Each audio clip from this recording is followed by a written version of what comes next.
नमस्कार।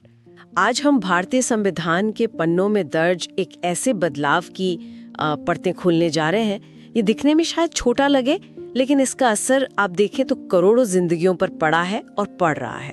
और ये बदलाव जुड़ा है शिक्षा से, एक ऐसी नींव जिस पर किसी भी समाज का आप कह सकते हैं भविष्य खड़ा होता है।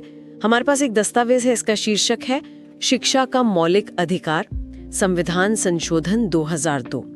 आज हमारी कोशिश रहेगी कि इस दस्तावेज से वो खास बातें निकालें जो हमें इस संशोधन की अहमियत समझने में मदद करें। तो सीधे मुद्दे पर आते हैं। संविधान का 86वां संशोधन अधिनियम 2002, ये क्या था, क्यों लाया गया और सबसे जरूरी, इस दस्तावेज के जरिए हम इसके बारे में क्या खास समझ सकते हैं। पहली नजर में तो ये बस एक वाक्य का संशोधन लगता है, एक खास उम्र के बच्चों के लिए शिक्षा को मौलिक अधिकार बनाता है।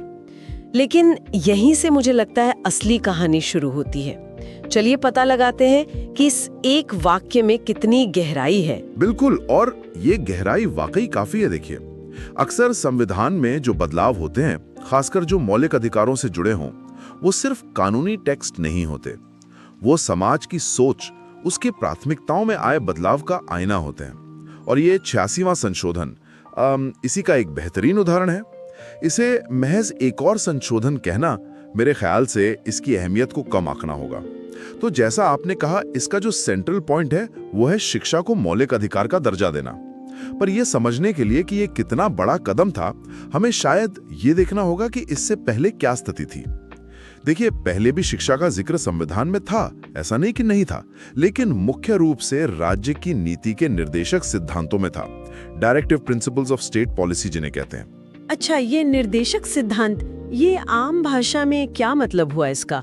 क्या ये अधिकार नहीं थे उस तरह से? हाँ, सरल शब्दों में कहें तो निर्देशक सिद्धांत सरकार के लिए एक तरह के, आप कह सकती हैं, नैतिक दिशा निर्देश थे, लक्ष्य थे कि हाँ, ये हमें हासिल करने की कोशिश करनी है।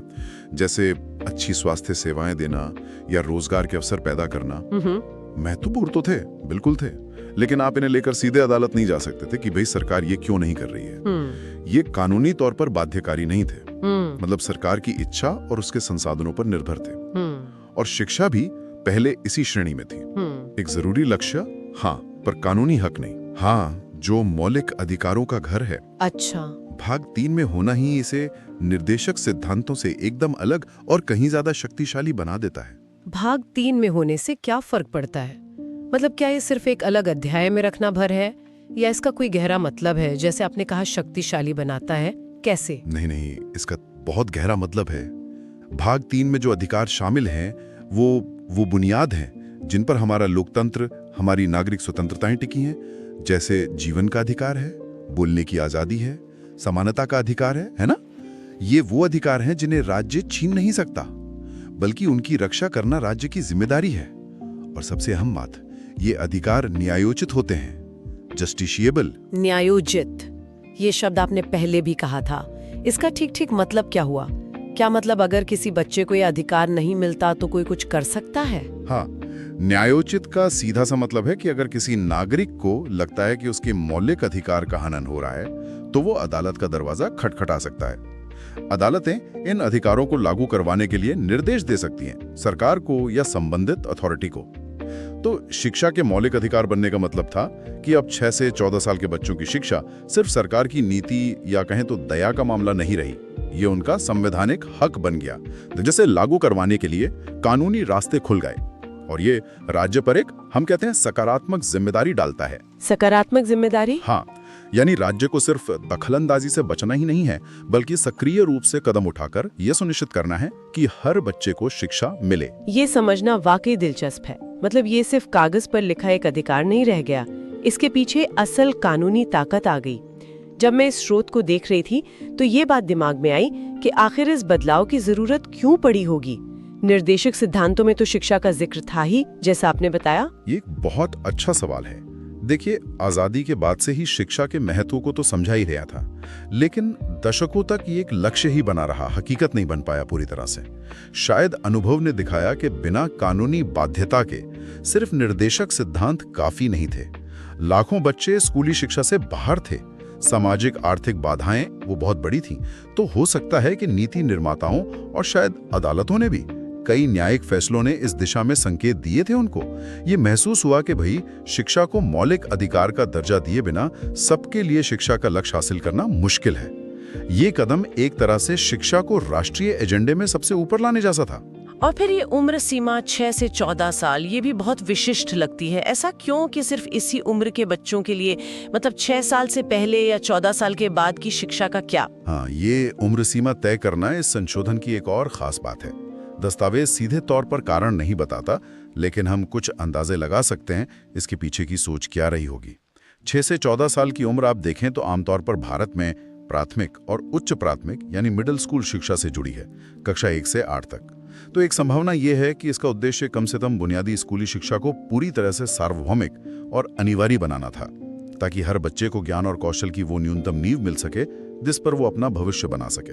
तो क्या इसका मतलब ये था कि फोकस एकदम लेजर शार्प रखा गया कि चलो पहले इस उम्र के बच्चों की शिक्षा तो 100% पक्की करें, बाद का बाद में देखेंगे, ऐसा कुछ?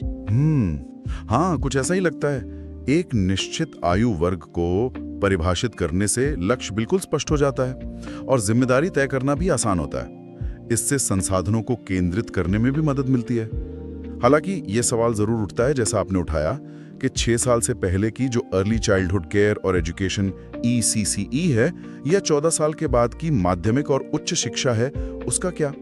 ये संशोधन सीधे तौर पर उनके बारे में बात नहीं करता, जो कि एक अलग बहस का मुद्दा है और महत्वपूर्ण मुद्दा है। लेकिन इसने कम से कम एक बहुत महत्वपूर्ण चरण के लिए शिक्षा को एक तरह से गैर समझौता योग्य अधिकार बना दिया। हाँ, ये बात सोचने वाली है कि कैसे एक कानूनी प्रावधान एक खास आयु वर्ग पर ध्यान केंद्रित करके पूरे शिक्षा तंत्र पर असर डाल सकता है। आपने कहा कि ये राज्य पर सकारात्मक जिम्मेदारी डालता है। क्या आप इसे थोड़ा और समझा सकते हैं? मतलब ये पहले की स्थिति से कितना अलग था? हाँ, सकारात्मक जिम्मेदारी का मतलब है कि राज्य को सिर्फ कानून बनाकर चुप नहीं बैठना है, उसे सक्रिय रूप से काम करना होगा। जैसे स्कूल खोलने होंगे, शिक्षक नियुक्त करने होंगे, जरूरी संसाधन, किताबें, यूनिफॉर्म जो भी है वो मुहैया कराने होंगे, बच्चों को स्कूल लाने के लिए कदम उठाने होंगे और ये भी सुनिश्चित करना होगा कि वे स्कूल में टिके रहें और गुणवत्तापूर्ण शिक्षा प्राप्त करें। पहले निर्देशक सिद्धांतों के तहत सरकार ये सब करती थी, लेकिन ये उसकी नीतिगत प्राथमिकता और क्षमता पर निर्भर था। अगर वो नहीं कर पाती तो आप उसे कानूनी तौर पर जवाबदेह नहीं ठहरा सकते थे। जैसा मैंने पहले कहा, अब मौलिक अधिकार बनने के बाद ये राज्य का संवैधानिक दायित्व बन गया है, करना ही होगा। ये एक बहुत बड़ा फर्क है, करना चाहिए से करना ही होगा तक का सफर है ये। और ये सब सिर्फ एक छोटे से संशोधन 86वें संशोधन अधिनियम 2002 से हुआ। ये वाकई कमाल है कि संविधान में एक लाइन बदलने से इतनी बड़ी कानूनी और सैद्धांतिक पारी खेली जा सकती है। हाँ, संवैधानिक भाषा की यही खूबी और ताकत है। वो अक्सर संक्षिप्त होती है, पर उसके निहितार्थ, उसके मायने बहुत गहरे होते हैं। इस संशोधन ने न सिर्फ कानूनी परिदृश्य बदला, बल्कि इसने समाज में शिक्षा के प्रति नजरिए को भी प्रभावित किया, ऐसा मुझे लगता है। ये एक संदेश था कि राष्ट्र अपने बच्चों की शिक्षा को कितनी गंभीरता से लेता है। ये सिर्फ एक कानूनी बदलाव नहीं था, बल्कि एक सामाजिक और नैतिक प्रतिबद्धता की घोषणा भी थी। जब हम इस तरह के संवैधानिक बदलावों को देखते हैं तो ये भी सोचने पर मजबूर होते हैं कि इन्हें लागू करना कितना चुनौतीपूर्ण रहा होगा। क्या ये दस्तावेज इस बारे में कुछ संकेत देता है कि सिर्फ कानून बना देना काफी था या असली चुनौती इसे जमीन पर उतारने में थी? देखिए, ये दस्तावेज तो मुख्य रूप से संशोधन के टेक्स्ट पर ही केंद्रित है, इसलिए ये सीधे तौर पर कार्यान्वयन की चुनौतियों का जिक्र नहीं करता। लेकिन ये समझना मुश्किल नहीं है कि कानून बनाना तो पहला कदम होता है, हमेशा। असली काम तो उसे हकीकत में बदलना है। बिल्कुल। भारत जैसे विशाल और विविधतापूर्ण देश में जहां लाखों बच्चे स्कूल से बाहर थे, वहां इस अधिकार को जमीनी हकीकत बनाने के लिए बहुत बड़े पैमाने पर प्रयासों की जरूरत थी और अभी भी है। इसमें स्कूलों का बुनियादी ढांचा सुधारने से लेकर शिक्षकों की ट्रेनिंग, पाठ्यक्रम का विकास और सामाजिक जागरूकता तक सब कुछ शामिल है। बिल्कुल। तो ये संशोधन एक शक्तिशाली उपकरण तो देता है, पर उस उपकरण का प्रभावी इस्तेमाल वो एक सतत प्रक्रिया है, वो चलती रहती है। ये बात सही है। कानून एक दरवाजा खोलता है, पर उस दरवाजे से चलकर मंजिल तक पहुंचना एक अलग सफर है। बिल्कुल। तो अगर हम इस पूरी बातचीत को समेटें आज की हमारी चर्चा को, तो इस दस्तावेज से हमने क्या मुख्य बातें सीखी? बिल्कुल। और मेरे ख्याल से कुछ मुख्य बातें साफ उभर कर आती हैं। पहला, 86वें संशोधन ने 6 से 14 साल के बच्चों के लिए शिक्षा को निर्देशक सिद्धांत से मौलिक अधिकार बनाकर एक ऐतिहासिक बदलाव किया। यह सबसे महत्वपूर्ण बात है। दूसरा, इसे संविधान के भाग 3 में जगह देकर कानूनी रूप से लागू करने योग्य बनाया गया, जिससे राज्य की जवाबदेही बढ़ी। वो न्यायोचित वाली बात। तीसरा, 6 से 14 वर्ष की आयु सीमा तय करके एक स्पष्ट और केंद्रित लक्ष्य निर्धारित किया गया, जिसका मकसद बुनियादी स्कूली शिक्षा सुनिश्चित करना था। और चौथा, ये संशोधन दिखाता है कि कैसे संविधान एक जीवंत दस्तावेज है जो समाज की बदलती जरूरतों और आकांक्षाओं के साथ विकसित होता रहता है। बिल्कुल। और ये सिर्फ एक अकादमिक चर्चा नहीं है, मुझे लगता ये समझना कि हमारे अधिकार कैसे बनते हैं, कैसे विकसित होते हैं, ये हमें एक जागरूक नागरिक के तौर पर सशक्त बनाता है। ये हमें ये जानने में मदद करता है कि राज्य से क्या उम्मीद की जानी चाहिए और शायद हमारे अपने भी क्या दायित्व हैं। सही कहा। संवैधानिक साक्षरता यानी अपने संविधान को जानना, ये किसी भी लोकतंत्र के स्वास्थ्य के लिए बहुत जरूरी है। और ये संशोधन अपनी स्पष्टता के बावजूद हमें ये भी याद दिलाता है कि अधिकार दिए जाने और उनके वास्तविक रूप में मिलने के बीच एक फासला हो सकता है, और उस फासले को भरने के लिए लगातार प्रयासों की जरूरत होती है। तो कुल मिलाकर आज हमने इस स्रोत के जरिए संविधान के 86वें संशोधन अधिनियम 2002 की अहमियत को समझा।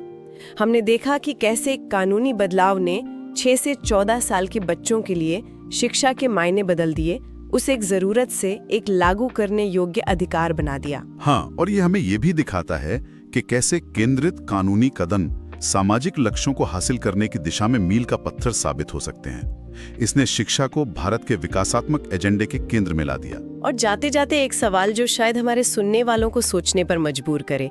हमने 6 से 14 साल की उम्र सीमा पर बात की।